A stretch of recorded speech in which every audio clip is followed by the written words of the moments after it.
बेटी बहू सौम्या नाम ही नहीं स्वभाव के भी सौम्य थी। उदास सी खिड़की में खड़ी देख रही थी। पार्क में एकत्रित हरे परिधानों में गीत गाती सजी धजी महिलाओं को झूला झूलता देख रही थी। पर उसकी जिंदगी तो बेरंग हो चुकी थी। अच्छी खासी वैवाहिक जीवन जिंदगी चल रही थी। इतना प्यार करने वाले सास ससुर ननद देवर और सबसे अधिक प्यार करने वाला पति शोभित और देवर अंकित दोनों बिल्कुल जुड़वा थे। दोनों में बहुत प्यार था।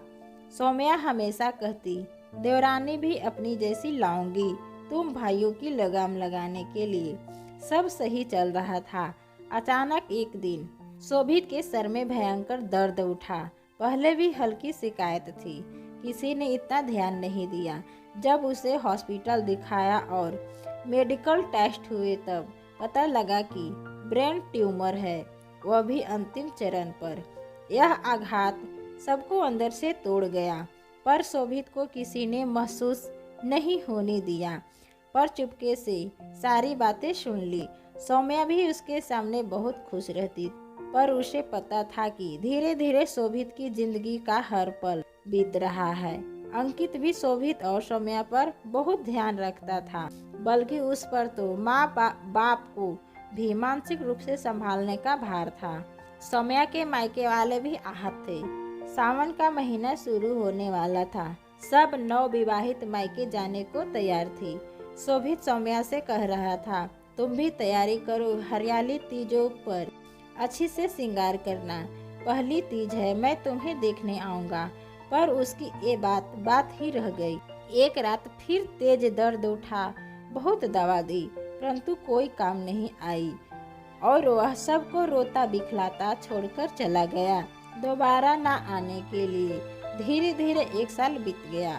कुछ दिन पहले ही वह कुछ दिन के लिए अपने मायके आई थी। उसकी सास जो अब पूरी तरह उसकी माँ बन गई थी, एक मिनट भी अपनी आंखों से ओझल नहीं होने देती थी। आज तीजों का त्योहार था।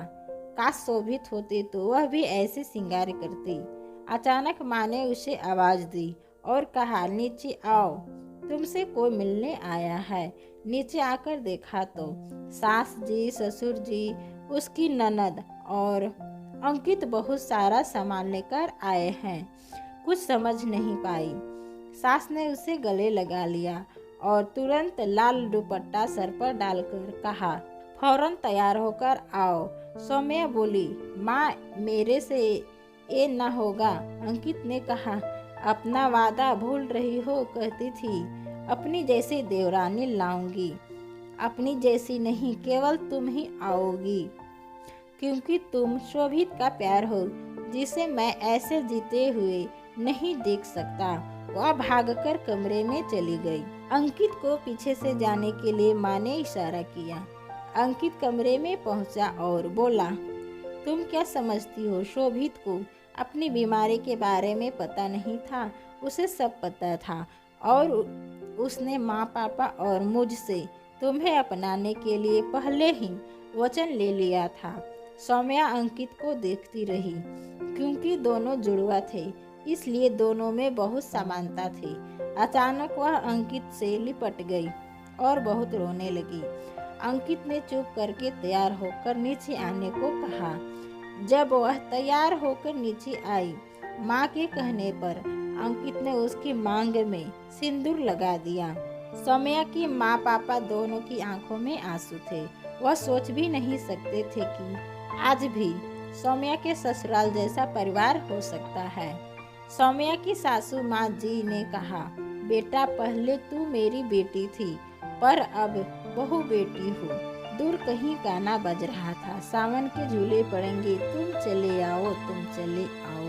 तो दोस्तों, ये कहानी कैसी लगी अपने कमेंट के द्वारा हमें अवश्य बताएं। कहानी पसंद आने पे लाइक शेयर और चैनल को सब्सक्राइब करना बिल्कुल ना भूलें। Thank you.